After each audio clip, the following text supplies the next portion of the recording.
Welcome to top 4 at 4 PM. నేను Sindhura. 4 PM top news లోకి వెళ్లే ముందు ఇవాల్టి తాజా పరిణామాలను తెలుసుకుందాం.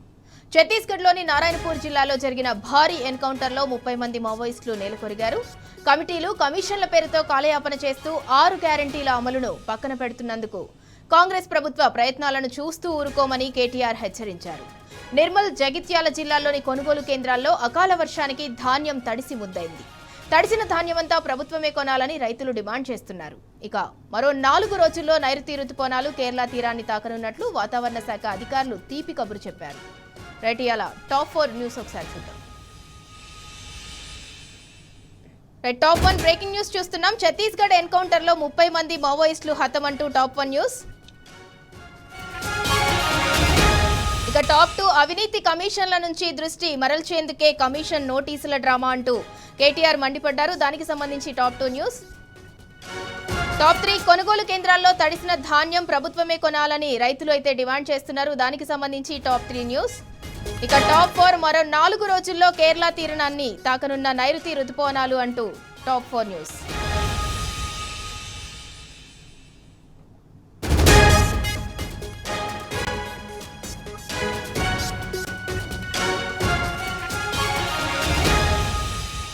చూద్దాం. టాప్ 1 ఛత్తీస్గఢ్ ఎన్కౌంటర్ లో 30 మంది మావోయిస్టులు హతమయ్యారు. దానికి సంబంధించి టాప్ 1 న్యూస్.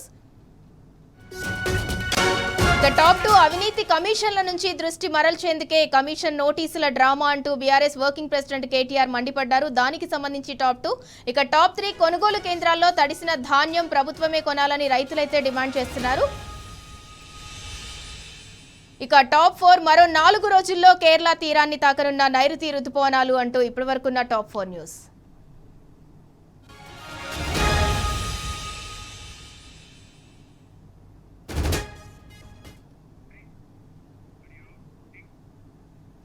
ఇక టాప్ 1 న్యూస్ కి సంబంధించిన డీటెయిల్స్ చూద్దాం.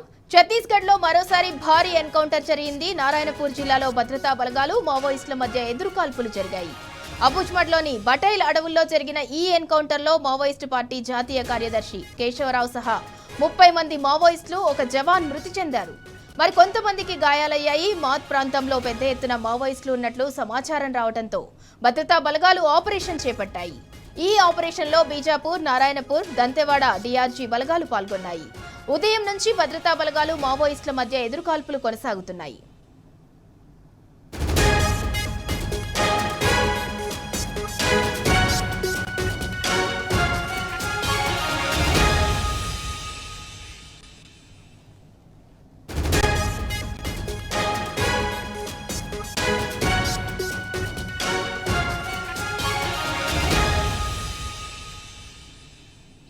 రైట్, ఇక ఇదే అంశానికి సంబంధించి మరింత సమాచారం మా ప్రతినిధి సాంబా అందిస్తారు. సాంబా, ఛత్తీస్గఢ్ లో ఇవాళ భారీ ఎన్కౌంటర్ అయితే ఉదయం నుంచి కొనసాగుతూనే ఉంది. దాంట్లో మావోయిస్ట్ అగ్రనేత కేశవరావు మృతి చెందారు. కేశవరావుతో పాటు మావోయిస్టులు ఇంకా 30 మంది కూడా మృతి చెందినట్లు తెలుస్తోంది. మరో జవాన్ కూడా మృతి చెందినట్లు తెలుస్తుంది. దానికి సంబంధించి పూర్తి డీటెయిల్స్ ఏంటి? ఇంకా ఆపరేషన్ కొనసాగుతూనే ఉందా? సింధూరా, ఛత్తీస్గఢ్ సంబంధించినటువంటి ఆపరేషన్ కగార్ కొనసాగిస్తున్నారు. గత 7.5 కాలంగా కొనసాగుతున్నటువంటి ఎన్కౌంటర్ లో ఇవాళ పోలీసు బలగాలు భారీ విజయాన్ని సాధించినట్టుగా ఛత్తీస్గఢ్ ప్రభుత్వం ప్రకటించింది. దాదాపు మావోయిస్ట్ పార్టీ కీలక సభ్యుడైనటువంటి నంబాళ్ల కేశవరావు, ఆయన జాతీయ కార్యదర్శిగా ఉన్నారు. కేశవరావును మట్టుపెట్టినట్టుగా చెప్తా ఉన్నారు. ఆయనతో పాటు మొత్తం 30 మంది మావోయిస్టులు చనిపోయినట్టుగా మనకి ఇప్పటివరకు సమాచారం ఉంది. అబుజ్మడ్ అటవీ ప్రాంతంలో ఈ ఎన్కౌంటర్ జరిగింది. ఇంద్రావతి ఏరియా దగ్గరలో ప్రాంతంలో ఈ ఎన్కౌంటర్ జరిగినట్టుగా భద్రతా బలగాలు ప్రకటించాయి కూడా. ఇప్పటి వరకు 27 మృతదేహాలను స్వాధీనం చేసుకున్నట్లు అక్కడ ఎస్పీ ప్రభాత్ కుమార్ కావచ్చు, అట్లాగే మిగతా అందరూ ఉన్నతాధికారులు ధృవీకరిస్తున్నారు. అయితే ఈ ఎన్కౌంటర్ కు ఉన్నటువంటి ప్రత్యేకత ఏంటంటే మావోయిస్టు పార్టీకి సంబంధించినటువంటి జాతీయ కార్యదర్శిగా ఉన్నటువంటి నంబాళ్ల కేశవరావు అలియాస్ గంగన్న అలియాస్ బసవరాజు ఉన్నట్టుగా చెప్తున్నారు. ఆయన టాప్ క్యాడర్, మొత్తం మావోయిస్ట్ పార్టీకే తలకాయ లాంటి మావోయిస్ట్ పార్టీ పుట్టుకలో కావచ్చు, నక్సలిజానికి సంబంధించినటువంటి ఏర్పాటుకు సంబంధించిన పీపుల్స్ వార్ ఏర్పాటులో కూడా చాలా కీలకమైనటువంటి సభ్యుడిగా ఉన్నారు. ఆయన దాదాపు 75 ఏళ్ల పైబడి వయసు ఉంటుందని కూడా చెప్తున్నారు. 25 ఏళ్ల వయసులో ఆర్ఈసీ, వరంగల్ ఆర్ఈసీ నుంచి ఆయన మావోయిస్టు ఉద్యమం వైపు మళ్లారు, నక్సలిజం వైపు మళ్లారు. ఆ తర్వాత నుంచి దాదాపు 50 ఏళ్ల కాలంగా మావోయిస్టు పార్టీలోనే ఉంటూ వివిధ హోదాల్లో పనిచేసేటువంటి ఆయన జాతీయ కార్యదర్శి స్థాయికి ఎదిగినట్టుగా చెప్తున్నారు. ఆయన మృతి గనక చూస్తే మొత్తం మావోయిస్ట్ పార్టీకి ఒక తీరని లోటుగా చెప్పొచ్చు. ఎందుకంటే సిద్ధాంత రూపకల్పనలో కావచ్చు, అట్లాగే ఐఈడి ఉపయోగించడంలో కావచ్చు, తర్వాత టెక్నాలజీని మావోయిస్టులకు పరిచయం చేయడంలో కావచ్చు, నంబాళ్ళ కేశవరావు అన్వేషణ చేయి ఆయననే టెక్నికల్ ఎక్స్పర్ట్ గా చెప్తున్నారు. మొదటి నుంచి కూడా మావోయిస్ట్ పార్టీని ఇటువైపు నడిపించినటువంటి నాయకులలో అతి కొద్ది మందిలో ఈయన ఒకడు. 2018 నవంబర్ 18న మావోయిస్ట్ పార్టీ కార్యదర్శిగా, జాతీయ కార్యదర్శిగా ఆయన బాధ్యత స్వీకరించారు. అంతకు ముందున్నటువంటి గణపతి అనారోగ్యం కారణం చేత రాజీనామా చేసి ఆయన తప్పుకోవడంతో మావోయిస్ట్ పార్టీకి సంబంధించినటువంటి జాతీయ కార్యదర్శి పదవి ఖాళీ ఏర్పడింది. కొంతకాలం వేచి చూసిన తర్వాత కేశవరావు ఆ పదవిని తీసుకోవడం జరిగింది. ఆయన స్వీకరించిన తర్వాత ఇప్పటి వరకు ఆయనే ఆ పదవిలో కొనసాగుతున్నారు. సాధారణంగా మావోయిస్ట్ పార్టీకి సంబంధించినటువంటి అగ్రనాయకత్వానికి 3 అంచెల భద్రతా వ్యవస్థ ఉంటుంది. దాదాపు 100 నుంచి 150 మందికి పైగా సెంట్రీలు ఉంటారు. వాళ్ళంతా కూడా కాపు కాస్తూ ఉంటారు. 3 అంచెల భద్రతా వ్యవస్థ ఉంటుంది. ఇంత పెద్ద వలయాన్ని ఛత్తీస్గఢ్ సంబంధించిన డిఆర్జీ బలగాలు ఛేదించాయంటే కనుక ఇది గొప్ప విజయంగానే చెప్పాల్సి ఉంటుంది. ఎందుకంటే అంత పెద్ద సెక్యూరిటీని దాటుకుంటూ వెళ్లి కేశవరావును మట్టుబెట్టడం అనేది అంత సాధ్యమైనటువంటి విషయం కాదని మావోయిస్ట్ పార్టీకి సంబంధించినటువంటి సానుభూతి పనులు చెప్తున్నారు. ఏదేమైనప్పటికీ కూడా గత 2 నెలల కాలంలో ఇటు ఆపరేషన్ కర్రగుట్టల పేరుతోని ఇటు మావోయిస్టులను తెలంగాణ, ఛత్తీస్గఢ్ అడవులలో వేటాడుతున్నారు. అటు అబూజ్మడ్, నారాయణపూర్ జిల్లాలకు సంబంధించినటువంటి ప్రాంతంలో వేటాడుతున్నారు. గరియాబంద్ నారాయణపూర్ జిల్లా కావచ్చు, గరియాబంద్ జిల్లా, దంతేవాడ, ఛత్తీస్గఢ్ సంబంధించినటువంటి అన్ని జిల్లాల్లో ఉన్నటువంటి మావోయిస్ట్ పార్టీ సభ్యులను వెంటాడుతున్నటువంటి భద్రతా బలగాలు ఇవాళ మావోయిస్ట్ పార్టీకి సంబంధించిన అగ్రనాయకత్వం అంతా మట్టుబెట్టారు. ఇప్పటికే మనకు ఉన్నటువంటి సమాచారం కావచ్చు, అధికారికంగా ధృవీకరిస్తున్న లెక్కల ప్రకారం కావచ్చు, ఇంకా అగ్రనేతలు ఉండేటువంటి ఆస్కారం ఉంది అని చెప్తున్నారు. ఎవరున్నారు, వారి యొక్క క్యాడర్ ఏంటి, ఎంత మేర వాళ్ళు ఉన్నారు అనేటువంటి విషయాన్ని ధృవీకరించడం లేదు, కానీ అగ్రనేతలు ఉండి ఉండొచ్చు అనేటువంటి ఒక సమాచారాన్ని ఇంకా వ్యక్తం చేస్తున్నారు. కూంబింగ్ ఆపరేషన్ కొనసాగుతుందని చెప్తున్నారు. భారీ ఎత్తున ఎన్కౌంటర్ జరగడంతో ఒక జవాన్ కూడా మృతి చెందాడు. ఇరువైపులా కాల్పుల మోత మోగింది. దాదాపు 15-20 గంటల పాటు ఇంకా ఆపరేషన్ కొనసాగుతూనే ఉందా? అంటే ఇప్పటి వరకు అగ్రనేతతో సహా 30 మంది మావోయిస్టులు చనిపోయారు, ఒక జవాన్ మృతి చెందినట్లు తెలుస్తుంది, మరికొంతమంది గాయపడినట్లు తెలుస్తుంది. ఇంకా ఆపరేషన్ కొనసాగితే అంటే మృతుల సంఖ్య పెరిగే అవకాశం ఉందా? సాధారణంగా సింధూర ఆపరేషన్ కి సంబంధించినటువంటి ప్రక్రియ అంటే కాల్పులు 2 వైపుల నుంచి కాల్పులు జరుగుతూ ఉంటాయి. ఒక వైపు నుంచి కాల్పులు ఆగిపోయిన తర్వాత అటు మావోయిస్టుల పై నుంచి కాల్పులు ఆగిన తర్వాత భద్రతా బలగాలు ముందుకు చొచ్చుకొని పోతుంటాయి. అట్లా వెళ్ళిన తర్వాత సరౌండింగ్స్ లో దాదాపు 4 నుంచి 5 కిలోమీటర్ల వ్యాసార్థాన్ని ఎంచుకొని కూంబింగ్ అండ్ సర్చింగ్ ఆపరేషన్ నిర్వహించడం జరుగుతూ ఉంటుంది. ఇప్పుడు కూడా ఎన్కౌంటర్ కి సంబంధించినటువంటి ఇరువైపుల కాల్పులకు సంబంధించినట్టు చూస్తే ఒకవైపు కాల్పులు ఆగుతున్నాయి, మావోయిస్టులు అక్కడ నుంచి మెల్లగా జారకున్నట్టుగా చెప్తారు. ఎందుకంటే భారీ నాయకత్వం అక్కడ ఉంటుంది కాబట్టి పెద్ద ఎత్తున మావోయిస్టులు ఉంటారు. ఇంత పెద్ద ఎన్కౌంటర్ జరిగిన తర్వాత మావోయిస్టులు కాల్పులు జరుపుకుంటూ ఒక నుంచి పారిపోయేటువంటి ప్రయత్నం చేస్తారు. వాళ్ళంతా కూడా అక్కడ నుంచి తప్పించుకున్నట్టుగా చెప్తున్నారు. కానీ గాయపడినటువంటి బుల్లెట్ గాయాలు తగిలినటువంటి మావోయిస్టులు ఆ సమీప ప్రాంత అడవుల్లోనే అక్కడ ఉండేటువంటి ఆస్కారం ఉంటుంది కాబట్టి చుట్టూ 4 నుంచి 5 కిలోమీటర్ల రేడియస్ ను సెలెక్ట్ చేసుకుని భద్రతా బలగాలు కూంబింగ్ ఆపరేషన్ కొనసాగిస్తుంటాయి. ఇప్పుడు కూడా కూంబింగ్ ఆపరేషన్, సర్చ్ ఆపరేషన్ కొనసాగుతుంది. 2 ప్రధానమైనటువంటి ఘట్టాలు ఉంటాయి. ఒకటి ఈ చనిపోయినటువంటి మావోయిస్టుల మృతదేహాలను కలెక్ట్ చేసుకోవడం, వాటిని పోస్ట్ మార్టం నిమిత్తం తరలించడంతో పాటు ఐడెంటిఫికేషన్ పీరియడ్ అనేది ఉంటుంది. అంటే ఎవరు చనిపోయారు, వాళ్ళు ఎక్కడి, వాళ్ళ స్వస్థలం ఏంటి, వాళ్ళకి ఎట్లా అప్పచెప్పాలనేటువంటిది ఒక ప్రక్రియ కొనసాగుతుంటుంది. రెండవ ప్రక్రియ, ఈ ఘటనలో పాల్గొన్నటువంటి మావోయిస్టులు చాలా మంది గాయాలైనట్టుగా భద్రతా బలగాలు అనుమానిస్తున్నాయి కాబట్టి వాళ్లను వేటాడుతూ ముందుకు వెళ్ళడం అనేది మరొక ప్రక్రియ. ఎన్కౌంటర్ లో పాల్గొన్నటువంటి బలగాలకు అదనపు బలగాలను రంగంలో దింపారు. ఆ అదనపు బలగాలు ముందుకు దూసుకొని పోతున్నాయి. ఎక్కడైతే ఎన్కౌంటర్ జరిగిందో ఆ ప్రాంతం ఇంద్రావతి ఏరియా ప్రాంతానికి సంబంధించినటువంటి అబూజ్మాడ్ ఇంద్రావతి ఏరియా ప్రాంతానికి సంబంధించినటువంటి ఆ అడవులను మళ్ళీ దట్టంగమైనటువంటి అడవులన్నింటినీ కూడా పెద్ద ఎత్తున జల్లెడబడుతున్నారు. అక్కడికి ఉన్నటువంటి పరిసర ప్రాంతాలన్నింటిని కూడా కూలంకషంగా సెర్చింగ్ చేస్తారు. ఎందుకంటే ఎక్కడైనా మావోయిస్టులు ఉండేటువంటి ఆస్కారం ఉంటుంది, దెబ్బ తగిలినటువంటి వాళ్ళు ఉంటారు, లేదంటే బుల్లెట్ గాయాలైనటువంటి వాళ్ళు ఉంటారు. వారందరినీ కూడా తీసుకొచ్చేటువంటి ప్రయత్నం చేసి దొరికితే పట్టుకొచ్చేటువంటి ప్రయత్నం చేసేందుకు కూడా భద్రతా బలగాలు ప్రయత్నం చేస్తున్నాయి. చాలా సందర్భాలలో సహచర మావోయిస్టుల మృతదేహాలను కూడా మావోయిస్ట్ పార్టీ సభ్యులు తీసుకెళ్లినటువంటి సందర్భాలు ఉంటాయి. ఇప్పుడు కూడా అలాంటి సందర్భంలో ఎక్కడ జరుగుతుందో అనేటువంటి కోణంలో కూడా కూంబింగ్ సర్చింగ్ ఆపరేషన్ కొనసాగిస్తున్నారు. ఈరోజు సాయంత్రం వరకు కూడా ఇది కొనసాగేటువంటి ఆస్కారం ఉంటుంది. ఇంకా ఎందుకంటే పొద్దుపోయే వరకు కూడా సర్చింగ్ చేస్తారు. మళ్ళీ పొద్దుపోయిన తర్వాత మావోయిస్టులకు ఒక అడ్వాంటేజ్ గా మారుతుంది. ఎందుకంటే చీకటి ఉంటుంది కాబట్టి తప్పించుకొని పోవడానికి చాలా ఈజీగా ఉంటుంది కాబట్టి పొద్దుపోయే లోపే సర్చింగ్ ఆపరేషన్ పూర్తి చేసేందుకు భద్రతా బలగాలు ఈ ఎదురుకాల్పులపై అంటే ఎక్స్ వేదికగా హోంమంత్రి అమిత్ షా కూడా స్పందించారు. దానికి సంబంధించి డీటెయిల్స్ ఏంటి? ఈ అగ్రనేతను వేటాడినటువంటి నేపథ్యం ఉన్నది కాబట్టి ఈ దీనికి సంబంధించినటువంటి ప్రకటన కూడా జారీ చేస్తారని చెప్పి కొంతసేపటి నుంచి చెప్తా ఉన్నారు మావోయిస్టు పార్టీ అగ్రనాయకత్వాన్ని. అంటే ముఖ్యంగా ఛత్తీస్గఢ్ కి సంబంధించినటువంటి ఎన్కౌంటర్లన్నింటి కూడా కేంద్ర హోంశాఖ మంత్రి చెప్తా ఉన్నారు. ఖచ్చితంగా 2026 మార్చి 31 నాటికి మొత్తం మావోయిస్టు రహిత సమాజాన్ని చూస్తామని చెప్తున్నటువంటి నేపథ్యంలో ఈ కేశవరావుకు సంబంధించినటువంటి మృతిని ధృవీకరిస్తున్నట్టుగా చెప్తా ఉన్నారు. దాంతో పాటే జరుగుతున్నటువంటి పరిణామాలు ఏంటంటే పదే పదే మావోయిస్టు పాలకు విజ్ఞప్తి చేసినప్పటికీ కూడా విరమించుకోండి, అంటే ఆయుధం వదిలేయండి అని చెప్పినప్పటికీ స్పందించలేకపోవడంతోనే ఈ ఎత్తున చేయాల్సి వస్తుందని చెప్పేసి ఛత్తీస్గఢ్ సంబంధించినటువంటి చెప్తా ఉన్నటువంటి పరిస్థితి ఉంది. ఛత్తీస్గఢ్ సంబంధించిన హోంమంత్రి కావచ్చు, కేంద్ర హోంమంత్రి కావచ్చు, ఛత్తీస్గఢ్ ముఖ్యమంత్రి కావచ్చు, తాము చేస్తున్నటువంటి ఏదైతే ఎన్కౌంటర్స్ ఉన్నాయో వాటిని సమర్థించినటువంటి ప్రయత్నం కేంద్రం కావచ్చు, ఛత్తీస్గఢ్ రాష్ట్ర ప్రభుత్వంగా చేస్తుంది. దాంట్లో భాగంగానే ఇవాళ జరిగినటువంటిది పార్టీకి మావోయిస్టు పార్టీ సిద్ధాంతకర్తనే దాదాపుగా మట్టుబెట్టినటువంటి పరిస్థితులు ఉన్నాయి. కాబట్టి దీన్ని ఒక పెద్ద అచీవ్మెంట్ గానే భద్రతా బలగాలతో పాటు అన్ని పోలీసు నిఘా వర్గాలు చెప్తా ఉన్నాయి.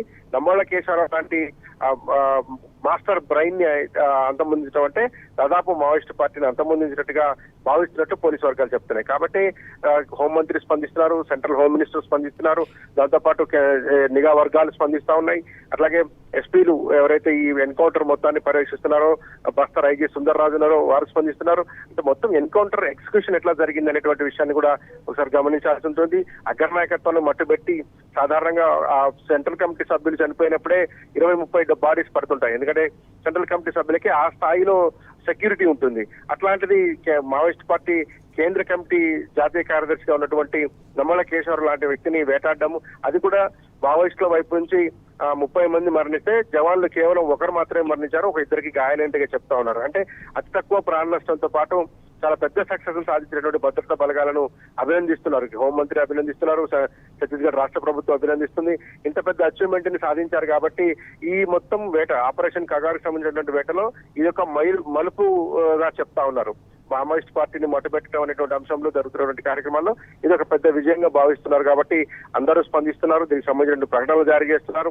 అట్లాగే మిగతా ఆపరేషన్ కూడా పూర్తి చేస్తామని అతి తొందరలోనే మావోయిస్ట్ పార్టీకి సంబంధించినటువంటి మొత్తం సభ్యులను అయితే లొంగిపోవడము లేదంటే చచ్చిపోవడం రెండు అంశాలు మాత్రమే. మావోయిస్ట్ పార్టీ జాతీయ కార్యదర్శి కేశవరావుతో పాటు ఇంకా 30 మంది మావోయిస్టులు కూడా మృతి చెందారు. అక్కడ భారీగా ఆయుధాలు కూడా స్వాధీనం చేసుకుని ఉంటారు కదా సింధురాం, పెద్ద ఎత్తున ఆయుధాలు కూడా స్వాధీనం చేసుకున్నారు. ఎందుకంటే ఈ 30 మందే కాదు, ఇంకా కొంత పారిపోయినటువంటి మావోయిస్టులు ఎవరైతే ఉన్నారో ఆయుధాన్ని వదిలిపెట్టి పారిపోయేటువంటి సందర్భాలు కూడా ఉంటాయి. దాంతో పాటు పేలుడు పదార్థాలు, తర్వాత రాకెట్ లాంచర్ లాంటివి కూడా సమీపంలోనే వాళ్ళ దగ్గరలోనే ఉంటాయి. ఎందుకంటే దాడికి పాల్పడేటువంటి క్రమంలో వాళ్ళతో పాటు ఈ ఆయుధాలన్నింటినీ క్యారీ చేస్తారు. కాబట్టి ఎన్కౌంటర్ జరిగినటువంటి సందర్భంలో పెద్ద ఎత్తున ఆయుధాలు, మందుగుడి సామాగ్రి స్వాధీనం చేసుకున్నారు. ఇవాళ జరిగినటువంటి ఎన్కౌంటర్ లో కూడా పెద్ద ఎత్తున ఆయుధాలను స్వాధీనం చేసుకున్నారు. సో వాటన్నిటిని కూడా ప్రదర్శనకు పెట్టబోతున్నారు. ఇప్పటికే మావోయిస్ట్ పార్టీ సామాగ్రి కావచ్చు, ఐఈడీలకు సంబంధించినట్లు కావచ్చు, మందు పాత్రలు కావచ్చు, దాంతో పాటు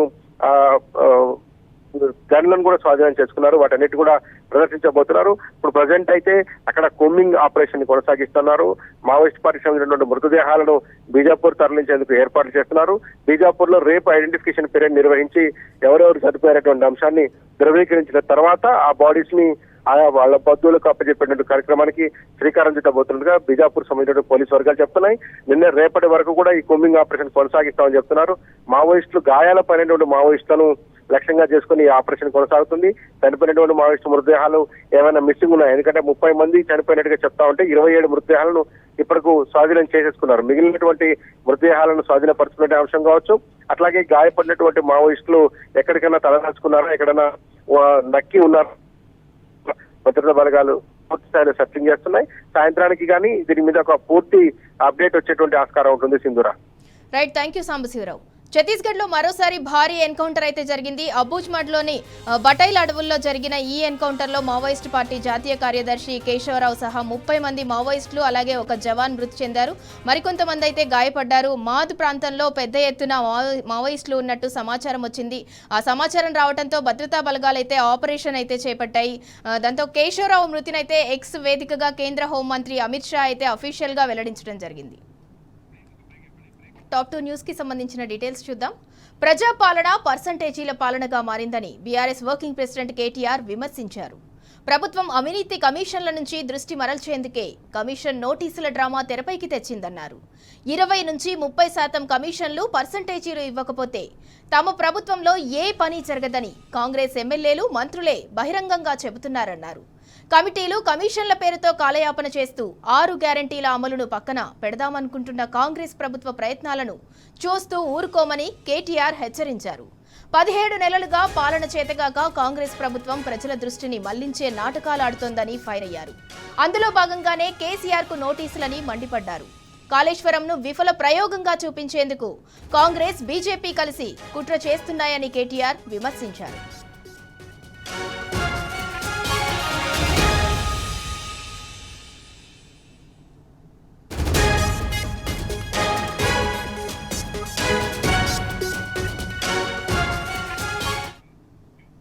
ప్రజాపాలన పర్సంటేజీల పాలనగా మారిందని బీఆర్ఎస్ వర్కింగ్ ప్రెసిడెంట్ కేటీఆర్ విమర్శించారు. ప్రభుత్వం అవినీతి కమిషన్ల నుంచి దృష్టి మరల్చేందుకే కమిషన్ నోటీసుల డ్రామా తెరపైకి తెచ్చిందన్నారు. 20 నుంచి 30% కమిషన్లు, పర్సంటేజీలు ఇవ్వకపోతే తమ ప్రభుత్వంలో ఏ పని జరగదని కాంగ్రెస్ ఎమ్మెల్యేలు, మంత్రులే బహిరంగంగా చెబుతున్నారన్నారు. కమిటీలు, కమిషన్ల పేరుతో కాలయాపన చేస్తూ 6 గ్యారంటీల అమలును పక్కన పెడదామనుకుంటున్న కాంగ్రెస్ ప్రభుత్వ ప్రయత్నాలను చూస్తూ ఊరుకోమని కేటీఆర్ హెచ్చరించారు. 17 నెలలుగా పాలన చేతగాక కాంగ్రెస్ ప్రభుత్వం ప్రజల దృష్టిని మళ్లించే నాటకాలాడుతోందని ఫైర్ అయ్యారు. అందులో భాగంగానే కేసీఆర్ కు నోటీసులని మండిపడ్డారు. కాళేశ్వరంను విఫల ప్రయోగంగా చూపించేందుకు కాంగ్రెస్, బీజేపీ కలిసి కుట్ర చేస్తున్నాయని కేటీఆర్ విమర్శించారు.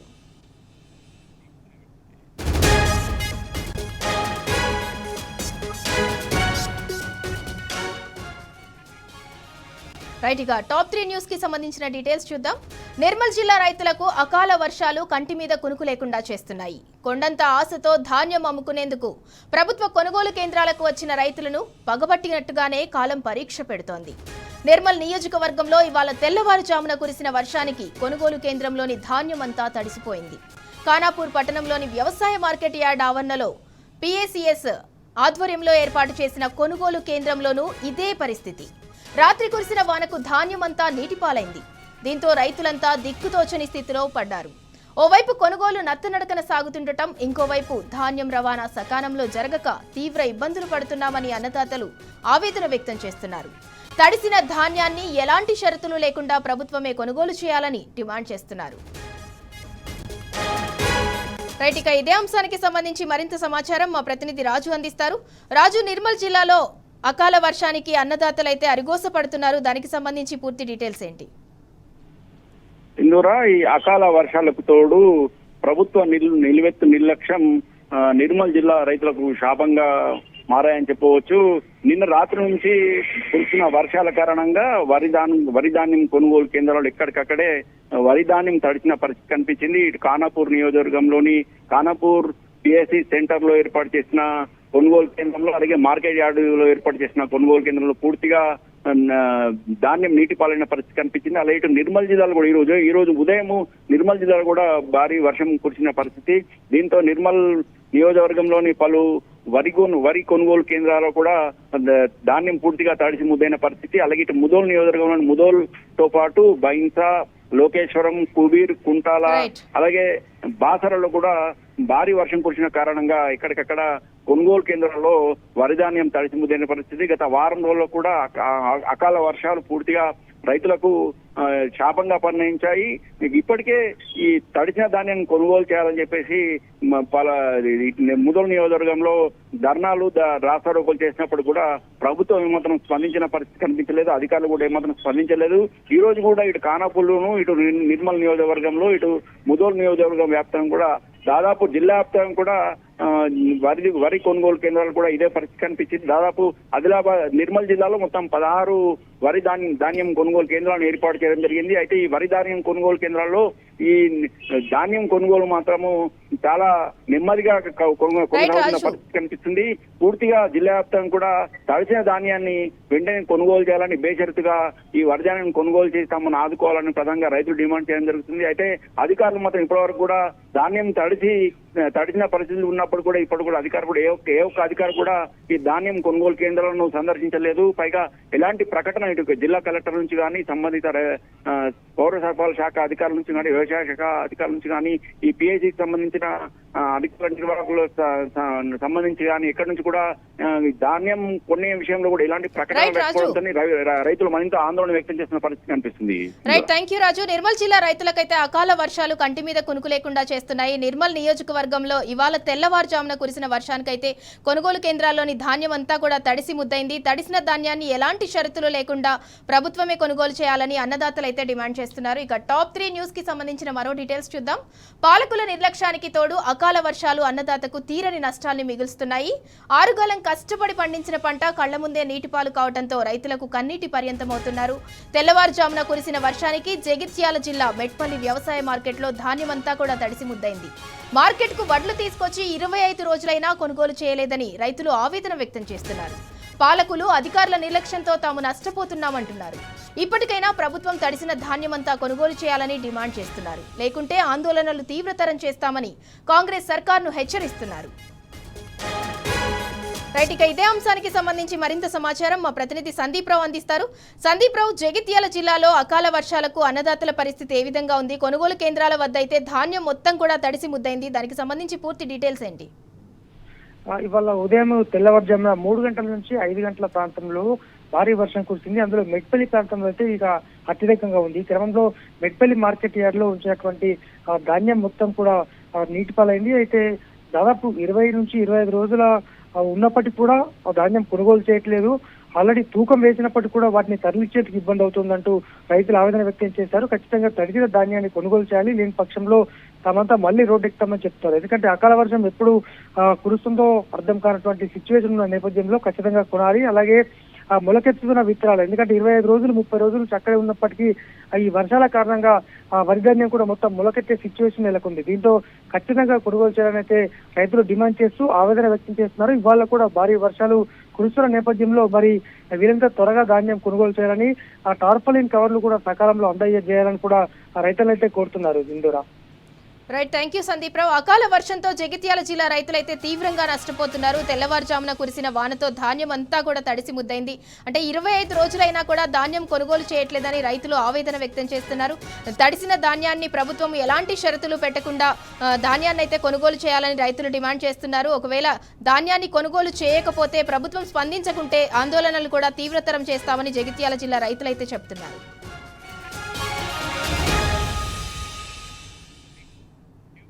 రైట్, ఇక టాప్ 4 న్యూస్ కి సంబంధించిన డీటెయిల్స్ చూద్దాం. వాతావరణ కేంద్రం అధికారులు తీపి కబురు చెప్పారు. మరో 4 రోజుల్లో నైరుతి రుతుపవనాలు కేరళ తీరాన్ని తాకనున్నాయని ప్రకటించారు. ఇక తూర్పు మధ్య అరేబియా సముద్రంలో ఉత్తర కర్ణాటక తీరానికి సమీపంలో ఉపరితల ఆవర్తనం కొనసాగుతోంది. దీని ప్రభావంతో మరో 12 గంటల్లో ఆ ప్రాంతంలో అల్పపీడనం ఏర్పడే అవకాశం ఉంది. మరో 36 గంటల్లో ఉత్తరాన కదులుతూ తర్వాత బలపడి వాయుగుండంగా మారే అవకాశం ఉంది. దీంతో 3 రోజులు రాష్ట్రంలో వర్షం కురిసే అవకాశం ఉంది. ఉపరితల ఆవర్తనంతో కోస్తాంధ్ర తీరంలో ద్రోణి ఏర్పడింది. దీంతో ఇవాళ, రేపు, ఎల్లుండి తెలంగాణ రాష్ట్రంలో తేలికపాటి నుంచి మోస్తరు వర్షాలు కురిసే అవకాశం ఉంది. కొన్ని జిల్లాల్లో భారీ వర్షం కురిసే అవకాశం ఉంది. ద్రోణి ప్రభావంతో హైదరాబాద్ సహా పలు జిల్లాల్లో మోస్తరు నుంచి భారీ వర్షాలు కురుస్తున్నాయి. రైట్, ఇక ఇదే అంశానికి సంబంధించి మరింత సమాచారం మా ప్రతినిధి కిరణ్ అందిస్తారు. కిరణ్, వెదర్ కి సంబంధించిన అప్డేట్ ఏంటి? నైరుతి రుతుపవనాల రాక మరొక 3-4 రోజుల్లో కేరళ భూభాగంలోకి ప్రవేశించే అవకాశాలు ఉన్నట్టుగా భారత వాతావరణ శాఖతో పాటు ఇటు హైదరాబాద్ వాతావరణ శాఖ వెల్లడించింది. తూర్పు మధ్య అరేబియన్ మహాసముద్రం ఉత్తర కర్ణాటక తీరానికి సమీపంలో ఉపరితల ఆవర్తనం కొనసాగుతుంది. అది 12 గంటల్లో అల్పపీడనంగా 36 గంటల్లో బలపడి వాయుగుండంగా మారేటువంటి అవకాశాలు ఉన్నట్టుగా ఇప్పటికి హైదరాబాద్ వాతావరణ శాఖ సూచించింది. కొన్ని జిల్లాలకు ఆరెంజ్ అలర్ట్, మరికొన్ని జిల్లాలకు ఎల్లో అలర్ట్ ను కూడా జారీ చేసింది. దాదాపు 25 జిల్లాల వరకు వర్ష సూచన కూడా ఉండనుంది. మరొక 2 గంటల్లో హైదరాబాద్ కు భారీ వర్ష సూచన ఉండేటువంటి అవకాశాలు ఉన్నట్టుగా ఇప్పటికే స్పష్టం చేసినటువంటి నేపథ్యంలో పూర్తి స్థాయిలో నైరుతి రుతుపవనాలు జూన్ మొదటి వారం కల్లా తాకేటువంటి అవకాశాలు ఉన్నాయి. ఉష్ణోగ్రతలు కూడా తీవ్ర స్థాయిలో ఉన్నటువంటి ఉష్ణోగ్రతలు ఒక్కసారిగా పడిపోయే దాదాపు 30 నుంచి 31, 32 డిగ్రీల వరకు మాత్రమే ఉష్ణోగ్రతలు నమోదవుతున్నాయి. కొంత మధ్యాహ్నం ఉక్కపోత అనేది ఏదైతే వర్షం కారణంగా ఉక్కపోత అనేది ఉంటుందని కూడా సూచించింది. మరో 2-3 రోజుల పాటు రాష్ట్ర వ్యాప్తంగా కావచ్చు, 4-5 రోజుల పాటు పూర్తి స్థాయిలో ఏపీ తెలంగాణలో కూడా వర్షాలు కురిసేటువంటి అవకాశాలు అయితే కనిపిస్తా ఉన్నాయి. పూర్తి స్థాయిలో నైరుతి రుతుపవనాల రాక సందర్భంగా ఇటు అల్పపీడనాలు కూడా తోడవడంతో పూర్తి స్థాయిలో రాష్ట్రంలో వాతావరణం చల్లబడింది. ఇటు రైతులకు కూడా తీపి కబురు అందించింది. కానీ ఇప్పటికే పండినటువంటి పంట అంతా కూడా కళ్ళాల్లో ముగిలిపోయినటువంటి పరిస్థితుల నేపథ్యంలో మార్కెట్ లో కూడా పెద్ద ఎత్తున ధాన్యం తడికి నీళ్లలో కొట్టుకుపోతున్నటువంటి సందర్భాలు అయితే కనిపిస్తా ఉన్నాయి. వీటిపైన జాగ్రత్తగా ఉండాలంటూ హైదరాబాద్ వాతావరణ శాఖ వెల్లడించింది. Right, thank you Kiran. మరో 4 రోజుల్లో నైరుతి రుతుపవనాలు అయితే కేరళ తీరాన్ని తాకనున్నాయి. దాంతో ద్రోణి ప్రభావంతో అయితే మరో 12 గంటల్లో అల్పపీడనం అయితే ఏర్పడే అవకాశం ఉంది. మరో 36 గంటల్లో నైరుతి రుతుపవనాలు ఉత్తరాన కదులుతూ తర్వాత బలపడి వాయుగుండంగా మారే అవకాశం అయితే కనిపిస్తుంది. ఉపరితల ఆవర్తనంతో కోస్తాంధ్ర తీరంలో ద్రోణి అయితే ఏర్పడనుంది. దాంతో ఇవాళ, రేపు, ఎల్లుండి తెలంగాణ రాష్ట్రంలో తేలికపాటి నుంచి మోస్తరు వర్షాలు కురిసే అవకాశం ఉందని వాతావరణ శాఖ అధికారులు అయితే చెప్తున్నారు.